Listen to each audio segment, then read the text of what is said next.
बिस्मिल्लाहिर्रहमानिर्रहीम, अस्सलाम वालेकुम। मैं सदुल्ला खान और सिद्दीक जान मेरे साथ मौजूद हैं। इमरान खान साहब के बारे में जब ये ख़बरें आना शुरू होती हैं कि अब वो शायद उन्होंने अपनी बॉडी लैंग्वेज को या अपनी ज़बान को थोड़ा सा नरम किया है और वो इदारे के ख़िलाफ़ बातचीत नहीं कर रहे और उनकी शायद कोई राब्ते शुरू हो गए हैं, एन उसी वक्त हम देखते हैं कि उनकी ज़बान ज़्यादा सख्त हो जाती है और वो ज़्यादा खुल के बातें करने लगते हैं। तो कल की जो मुलाकात थी जिसमें सिद्दीक जान भी मौजूद थे, उसमें इमरान खान साहब ने काफ़ी सख्त बातें इदारे के हवाले से की हैं। एक्सटेंशन के मामलात पर भी बात की, फिर जो है वो नई तकर्री के हवाले से भी बात की, फिर उन्होंने ज़ाहिर है जो 71 का बांग्लादेश का है उसके के तनाजुर में भी बातचीत की है। तो ऐसा लगता है कि और फिर रात को जब उन्होंने रैली में गुफ्तगू किया उसमें भी कुछ सख्त बातें थी। तो क्या सोच रहे हैं सिद्दीक जान, इमरान खान, आप तो कल उनसे मुलाकात भी आपकी हुई है, क्या सोच रहे हैं खान साहब?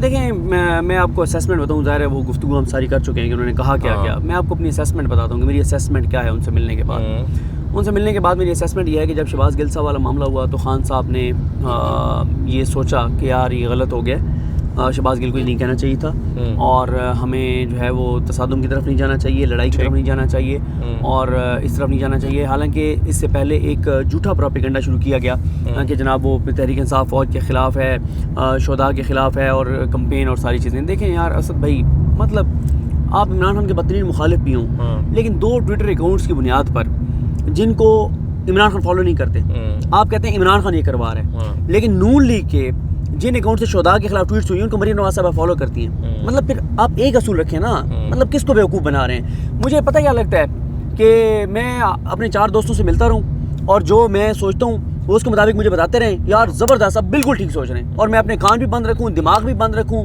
आंखें भी बंद रखूँ, ना कोई देखूँ सुनूँ ना सोचूँ।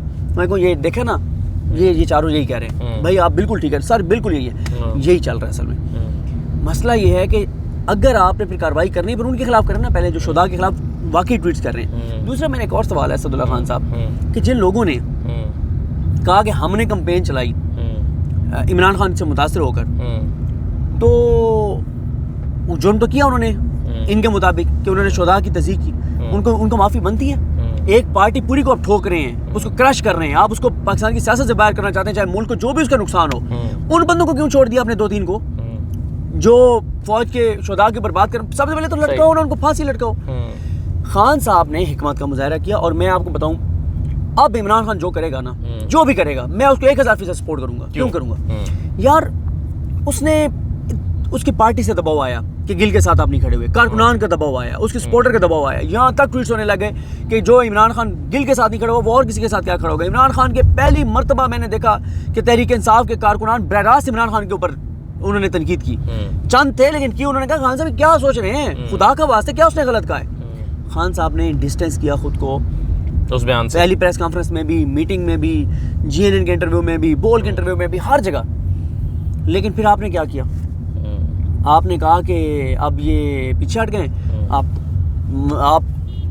तो उसमें थे, एक मतलब एक ऊंची उसमें थे, आप तो हवाओं में थे। आपने कहा देखे ठोक दिया, कैसा देखा फिर कैसे ठोका है, लिटा दिया ना, बर्बाद कर दिया ना। देखें तो खान साहब का कल रिएक्शन में सामने आया। खान साहब, सर असदुल्ला खान साहब, जब आप कहते हैं ना किसी को दीवार से लगा देते हैं, उससे पीछे तो उसने जाना नहीं है। जब आप किसी को बिल्कुल दीवार से लगा देंगे तो वो झपटेगा ना आप पे कि चलो मैं अटेम्प्ट तो करूं, नुकसान उसका होगा या आपका होगा। यहाँ नुकसान जिसका भी होगा, सबसे बड़ा नुकसान पाकिस्तान का, पाकिस्तान के लिए नहीं सोच रहे। ठीक है, इमरान खान के पास इसके अलावा ऑप्शन क्या था मुझे बताएं? क्या कल भी वो डिफेंसिव पे रहते? कल भी वो मिन्नत तरला करते? मिन्नत तरला अगर इमरान खान कल करते मिन्नत तरला, इमरान खान को वो इन्होंने मार देनी थी, वो मार देनी थी जिसको हाथ नहीं है। अब मैं आपको एक बात बताऊं, कोशिशें जो पूरे महीने का प्लान उनका भी था ना, वो भी एग्जीक्यूट होना शुरू हो गया है कि चंद दिनों में करने। इमरान खान ने भी जो पूरे महीने बाद जो चीज़ें करनी थी वो इमरान खान ने भी शुरू कर दी। जंग तो शुरू हो गई है और आमने सामने शुरू हो गई, यानी तमाम दरमियान से चीज़ें हट गई हैं, आमने सामने लड़ाई शुरू हो गई है बिल्कुल बरह रास्त। कौन गिरता है, कौन टूटता है, किसके आसाब थक जाते हैं, कौन पहले हार मान जाता है, ये अब आने वाला वक्त बताएगा। लेकिन मैं आपको असद भाई ये बता दूं, लेकिन इसमें पाकिस्तान का फ़ायदा हो रहा है या नुकसान हो रहा है? पाकिस्तान का बहुत नुकसान हो रहा है यार। मुझे एक बात बताएं, इमरान खान क्या कह रहा है? इलेक्शन कह रहे हैं ना, आपने इलेक्शन नहीं देने ना दें, कोई मसला नहीं। इमरान खान ने कल ये भी कह दिया कि इलेक्शन अगर ताख़ीर का शिकार होते हैं तो मुझे फ़ायदा है। लेकिन यार ये कहाँ का तुक बनता है कि आप इमरान खान को फ़ौज का दुश्मन साबित कर रहे हैं, शुहदा का दुश्मन साबित कर रहे हैं, आप इमरान खान के ख़िलाफ़ पूरी मीडिया कंपेन चलवा रहे हैं, आप सारी कार्रवाइयाँ इमरान खान के खिलाफ कर रहे हैं, आप FIR करवा रहे हैं, आप कैमरा की जरिए पर पाबंदी लगवा रहे हैं, आप ECP में उसके खिलाफ मामला ले गए, आप अदालतों में ले गए।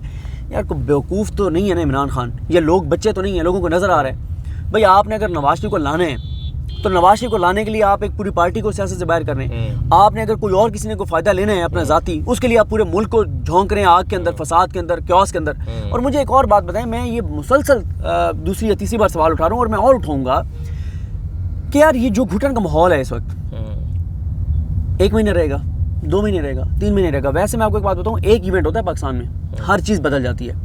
कितने बयानी शुरू हुए, एक इवेंट होता है गुजर जाता है। लेकिन 3 माह भी आप ये घुटन का माहौल रखें, 4 माह रखें, 4 माह बाद आप क्या समझते हैं कि फिर जब आप ये घुटन का माहौल और ये सारा जो एक है ये टूटेगा, तो क्या उस वक्त तक बहुत सारी शख्सियात, बहुत से इदारे, उनकी इज़्ज़त बढ़ चुकी होगी या और ज़्यादा लोगों के अंदर नफरत फैल चुकी होगी?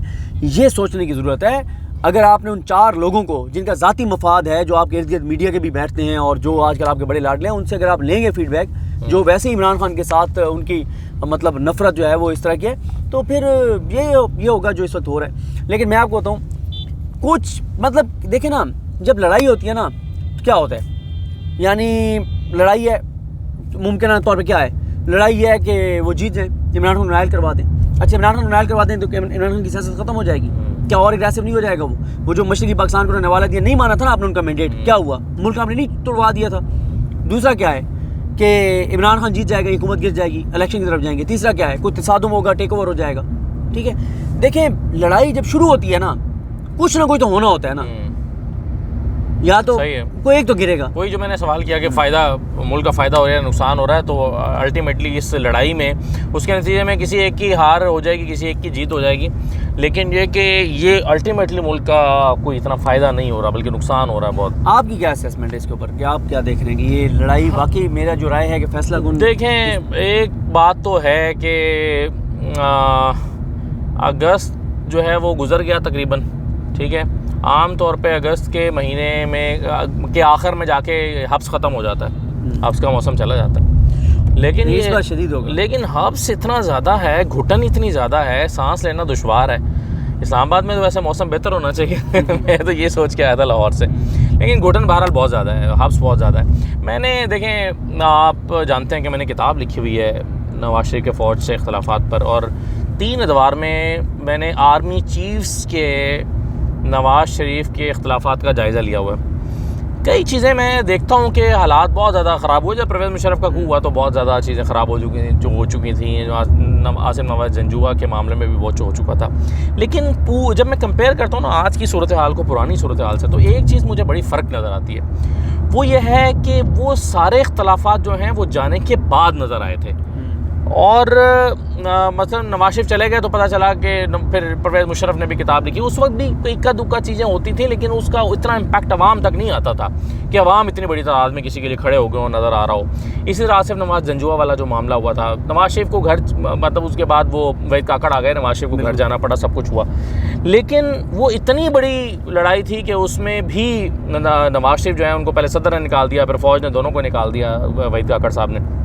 लेकिन इतने बड़े पैमाने पर आवाम की बेचैनी मैंने नहीं देखी थी। इस मरतबा फ़र्क ये है कि लाखों की तादाद में लोग बेचैन हैं, परेशान हैं, दोनों तरफ से परेशान हैं। ये नहीं पीटीआई की सपोर्टर ही परेशान नहीं है, आप जो पीटीआई के मुखालिफ हैं वो भी अपसेट हैं, वो भी परेशान है कि भाई क्या होगा, क्या हो रहा है। तो इस वक्त जो सिविल मिलिट्री रिलेशनशिप में तनाव है, या मतलब मेरी मुराद ज़ाहिर है उस वक्त की अपोजिशन के साथ है, आमतौर पे हुकूमतों के साथ होता है, ये हुकूमत के साथ ही हुआ, बाद में अपोजिशन हो गई। तो इसके नतीजे में इतना बड़ा आवाम के दरमियान तनाव या टेंशन, और उसका इतना बड़ा एक रिएक्शन आवाम के दरमियान कि इमरान खान एक रैली की कॉल देता तो पूरे पाकिस्तान में लोग जमा हो जाते हैं। तो ये मैंने नहीं पहले देखा कि इस तरह हुआ हो। परवेज़ मुशर्रफ के ज़माने में आपने देखा परवेज़ मुशर्रफ कैसे गए। परवेज़ मुशर्रफ नहीं जाना चाहते थे, लेकिन वो फिर वकला की मूवमेंट बनी, लोग बाहर निकले और उनको जाना पड़ा अल्टीमेटली। तो हम समझते हैं कि जो सिविलियन बालादस्ती है वो हो गई और परवेज़ मुशर्रफ को हार मानना पड़ी। यही एक चीज़ थी ना जिसमें लेकिन वो परवेज़ मुशर्रफ के ख़िलाफ़ थी। परवेज़ मुशर्रफ के ख़िलाफ़ अवामी जद्दोजहद कामयाब हुई।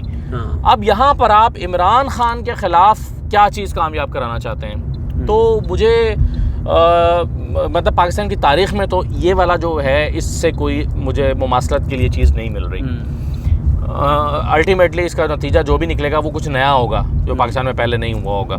या तो इमरान खान जो है वो कामयाब हो जाएंगे, तो ये भी एक नई चीज़ है, और अगर उनको क्रश कर दिया जाता है तो फिर इतनी बड़ी सपोर्ट रखने वाली पार्टी को क्रश करने का भी पहला ही वाक़या होगा। हाँ। ठीक है, तो ये कुछ नया पाकिस्तान में हो रहा है। अब देखना ये है कि मतलब मैं फिर वही, मैंने जो आपसे 2-3 दफ़ा सवाल किया और मैं बहुत खामोशी से आपकी बातें इसलिए भी सुन रहा था कि मैं ख़ुद भी ये देख रहा था कि एक बड़ी बेचैनी और परेशानी और पाकिस्तान के नुकसान की जो सूरत हाल है वो हो रही है। तो आप इसको ज़रा कंक्लूड कर लेते हैं बातचीत को। देखिए, मैं आपको बताऊँ, इमरान खान बनी गाला में तो नहीं बैठेंगे एक दिन भी। रोज़ वो कहीं ना कहीं जा रहे होंगे, मिल रहे होंगे। और मैं आपको बताऊँ कि मैं हैरान हूँ, वो जो शहबाज गिल से सवाल पूछा है ना कि खाता क्या है, हाँ। वो सही सवाल पूछा है। अच्छा।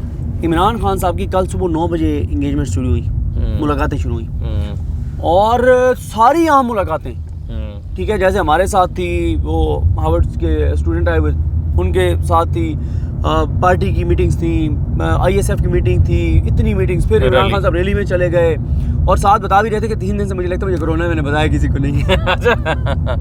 3 दिन से तबीयत ठीक नहीं है, लगता है कोरोना है। जिस बंदे को कोरोना का लग रहा हो कि मुझे कोरोना है, और वो एक दिन में सुबह 8 बजे से लेके रात 12 बजे तक जो है वो मुलाकातें करें और रैलियाँ और ये करे, भाईजान पूछना तो बनता है कि आखिर खाता क्या है। हाँ, वैसे वाकई जिस दिन वो लाहौर में 12 बजे उन्होंने तकरीर की थी 14 अगस्त को, तो उस वक्त मैं देख रहा था बार बार कैमरा जब स्टेज पे जाता था, तो मैं देख रहा था कि कई निस्बतन काफ़ी जवान लोग, हाँ, वो बिल्कुल थक चुके थे और चाह रहे थे कि यार अब बस कर दो। देखिए ना, अब हम तो उनकी उम्र से आधे हैं शायद, तो अब इमरान खान साहब, चलें आधे से थोड़ा सा ज़्यादा कह लें, मैं भी परेशान हो गया था मेरे आधे से थोड़ा ज़्यादा कह लें, लेकिन यह है कि हम भी अगर जलसे में जाए ना 4 बजे और हमें 12 बजे तक बैठने पड़ जाए तो थक जाते हैं। सही बात है। तो मैं देख रहा था कि पार्टी के काफ़ी लोग उस दिन थक गए थे, लेकिन खान साहब जो हैं वो बैठे हुए थे। हाँ। असल में क्या चीज़ आपको ताकत देती है, मैं आपको बताऊँ,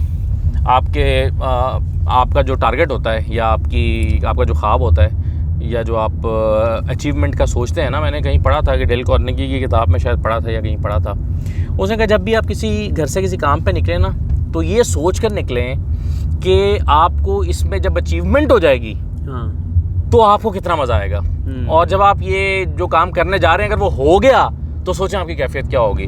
तो ये सोच के निकले तो आपको एनर्जी मिलेगी, मोटिवेशन मिलेगी।